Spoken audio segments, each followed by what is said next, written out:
நமக்கு தெரிஞ்ச இடத்துக்கு போகிறதுக்கு நம்மளுக்கு மேப் தேவைப்படாது. உங்கள் ஆஃபீஸ்லேருந்து வீடோ, வீட்லேருந்து ஃப்ரெண்டு வீடோ இதுக்கெல்லாம் நம்மளுக்கு மேப் தேவைப்படாது. இதுவே நீங்கள் ஒரு புது இடம் போகிறீங்கன்னு வச்சுக்கோங்க. போகிற டெஸ்டினேஷன் என்னன்னு தெரியும்.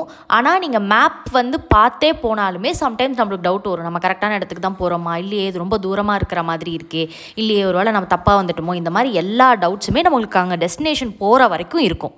இதே மாதிரி தான் லைஃப்பில் நம்மளுக்கு நல்லா தெரிஞ்ச விஷயம் பண்ணும்போது நம்ம ரொம்ப கான்ஃபிடென்ட்டாக பண்ணுவோம், கண்ணை மூடிட்டு கூட பண்ணுவோம். இதுவே தெரியாத விஷயம் ஒன்று பண்ணும்போது நமக்கு மேலேயே நம்மளுக்கு பயங்கரமான செல்ஃப் டவுட் இருக்கும். இது நம்மளால் பண்ண முடியுமா, கரெக்டாக தான் பண்ணுறோமா, ஐயோ நம்ம தப்பாக பண்ணிட்டா என்ன பண்ணுறது, ஒரு வேளை நம்ம எதிர்பார்க்குற ரிசல்ட் வரலன்னா என்ன பண்ணுறது அப்படின்னு சொல்லிட்டு அந்த பயத்தோடையும் ஒரு செல்ஃப் டவுட்டோடையுமே அந்த வேலையை பார்ப்போம். இந்த இடத்துல தான் நம்பிக்கைங்கிற ஒரு விஷயம் வருது. நம்ம இந்த டெஸ்டினேஷன் தான் போகிறோம் அப்படின்னு முடிவு ஆயிடுச்சு.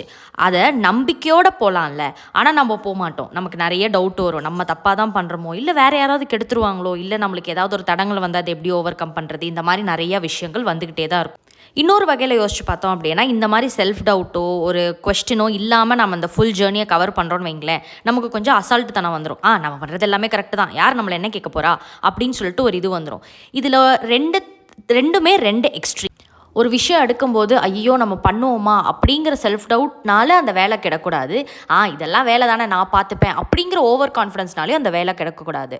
ரெண்டுத்துலேயுமே ஒரு கொஞ்சம் பர்சன்டேஜ் அந்த வேலையில் இருக்கணும். நான் இப்போ இவ்வளோ பெரிய கதையெல்லாம் ஏன் சொன்னேன் அப்படின்னா, ரீசெண்டாக நான் சில விஷயங்கள் பண்ணும்போது எனக்கு ஒரு மாதிரி ரொம்ப பயம் ஆகிடுச்சு. ஓகே நம்மளால் பண்ண முடியாது, ஐயோ இதெல்லாம் கஷ்டம், இது நம்மளுக்கு வராது அப்படின்லாம். இது எல்லாமே ஜென்ரல் ஃபீலிங், இதெல்லாமே இருக்கும், எல்லாருக்குமே இருக்கும்.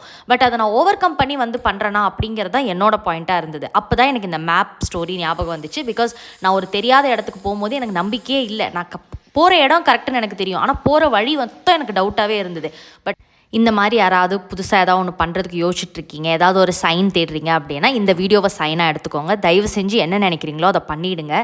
அண்டு கடந்த 3 நாளாக ஒரு மாதிரி தான் வீடியோ வந்துட்டுருக்குன்னு எனக்கு தெரியும். But everyday I'm trying my best to do better. And இந்த வீடியோவில் நீங்கள் பார்த்த ஹேர் ஆயில், ஃபேஸ் பேக் எல்லாமே லில்லி ஆரா நேச்சுரல்ஸ் அப்படிங்கிற இடத்துலேருந்து கொலாப்காக அமைச்சிருந்தாங்க. நான் இப்போ தான் ஃபர்ஸ்ட் வாட்டி டெஸ்ட் பண்ணியிருக்கேன். இன்னும் 2 வாட்டி டெஸ்ட் பண்ணிவிட்டு ரிவ்யூ உங்களுக்கு கொடுக்குறேன். ஓகேவா? அண்ட் ஒன் மோர் கொஸ்டின், உங்களுக்கு இந்த மாதிரி செல்ஃப் டவுட்லாம் இருந்தால் நீங்கள் என்ன பண்ணுவீங்க, அதை எப்படி ஹேண்டில் பண்ணுவீங்க அப்படிங்கிறத கமெண்ட்டில் சொல்லுங்கள். நான் எல்லாத்தையுமே படிக்கிறேன். இந்த டைமில் எனக்கும் கொஞ்சம் இப்போ மோட்டிவேஷன் வேணும்னு எனக்கு ஃபீல் ஆகுது. ஸோ அதனால் உங்களுக்கு தெரிஞ்சதெல்லாம் ஷேர் பண்ணுங்கள். ஓகே பீப்பிள், பாய்.